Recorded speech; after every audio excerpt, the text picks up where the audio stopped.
President Biden, who's heading to Maryland today to make another public push for his infrastructure and social spending plans. The president hopes to sell his policies to the American people during a town hall in Baltimore this evening. Yesterday, he spoke about his agenda in Scranton, Pennsylvania. That's the place he was born. These bills are about competitiveness versus complacency. They're about expanding opportunity, not having opportunity denied. They will not increase one single penny of the deficit. They are fully paid for, and all Wall Street points out they will grow employment by tens of thousands of people. Behind the scenes, negotiations continue between the president and congressional Democrats as they try to reach a deal. Nancy Cordes is at the White House following all the developments in those negotiations. So, Nancy, the president has spent the week talking to Democrats, trying to reach some sort of an agreement. How are those negotiations going? What are you hearing about lawmakers closer to finding a middle ground when it comes to the price tag?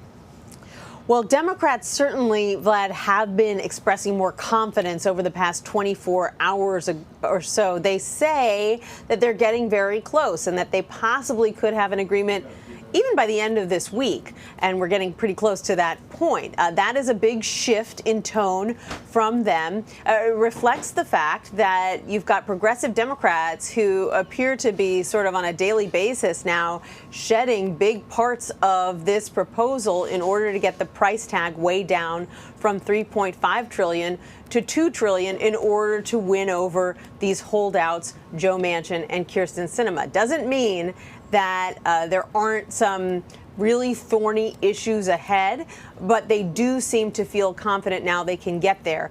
The one thing I would caution is that everyone who's saying we're getting really close, they're the ones who really, really want to see this bill happen. What we haven't heard is from Joe Manchin and Kyrsten Sinema that they feel the two sides are very close to a deal. And I think you would want to hear them saying as well that they think that these negotiations are wrapping up before you could really say that, Democrats are getting close. So let me ask you about Joe Manchin. Mother Jones magazine is reporting that Senator Joe Manchin is considering leaving the Democratic Party if President Biden and other Democrats can't meet his demands for lowering the cost of this plan. What do you know about this? Have you heard anything? Has Manchin responded to the rumors?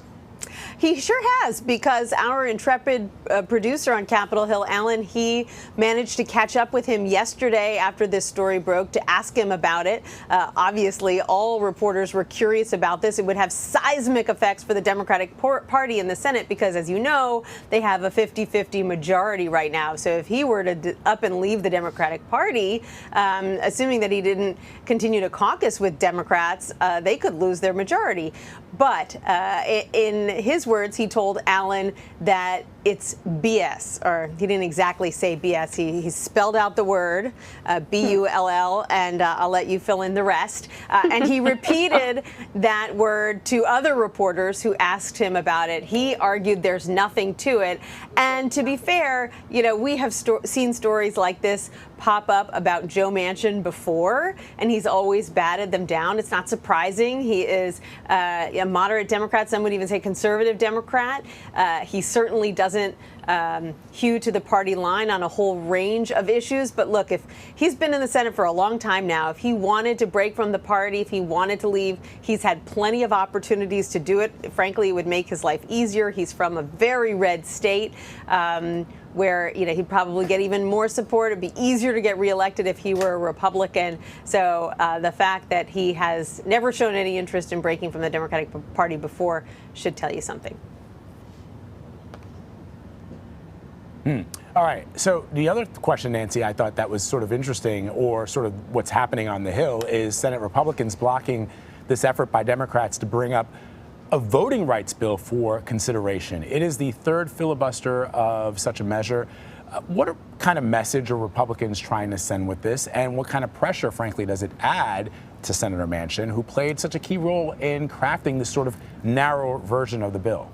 Right. So, it sounds counterintuitive, but Democrats don't necessarily mind when Republicans block these bills because it sends a message, they're hoping, to the holdouts in their party like Manchin. Hey, look, we're never going to be able to get voting rights legislation across the finish line with Republican votes. They are never going to get on board. The only way we can do this is by doing away with the filibuster and passing it on our own. Now, that's something that Manchin has always opposed. He's not the only person in the Democratic Party who opposes that. But what Democrats are hoping is that each time something like this fails, that the pressure from outside groups gets more intense, and that these Democratic moderates who claim to be interested in voting rights legislation but just don't want to do away with Senate rules to pass it, perhaps they're hoping that those Democrats will see that there really is no other way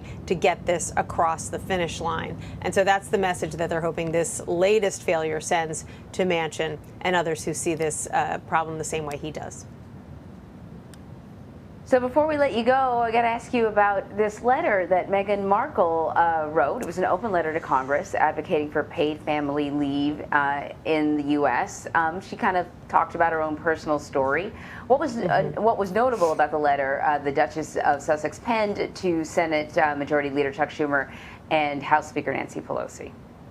Right. So she's basically advocating to keep paid family leave in the Build Back Better agenda. We already know that it's probably going to get reduced. They had wanted to establish 12 weeks of paid family leave for all Americans. It might get cut back as far as to 4 weeks, which is still better than nothing, but nowhere near as robust as it was before. And so she's sort of lending her voice and her celebrity status to this fight for paid family leave, which maybe hasn't gotten quite as much attention as some of the other big ticket items in the Build Back Better plan, things like universal pre-K or even expanding Medicare or free community college, which is another thing we know is now most likely out of the bill. And frankly, Democrats welcome that kind of involvement because one of the things that they will acknowledge themselves if you talk to them is that they haven't necessarily done as great a job as they could at selling this plan to the public and making sure that voters understand what's in this big social spending bill so that they can get public support for it. They've been so focused on negotiating, trying to get it across the finish line, that they haven't necessarily been out there selling it on a daily basis. And so having someone like Meghan Markle, who has a platform, who's well known, kind of crusading for something that is in the bill, probably helps them get the word out. And they're hoping that it'll lead some Democratic holdouts to think twice about seeking big cuts from the bill. All right, Nancy Cordes for us at the White House. Nancy, as always, we appreciate it. Thanks so much. You're welcome.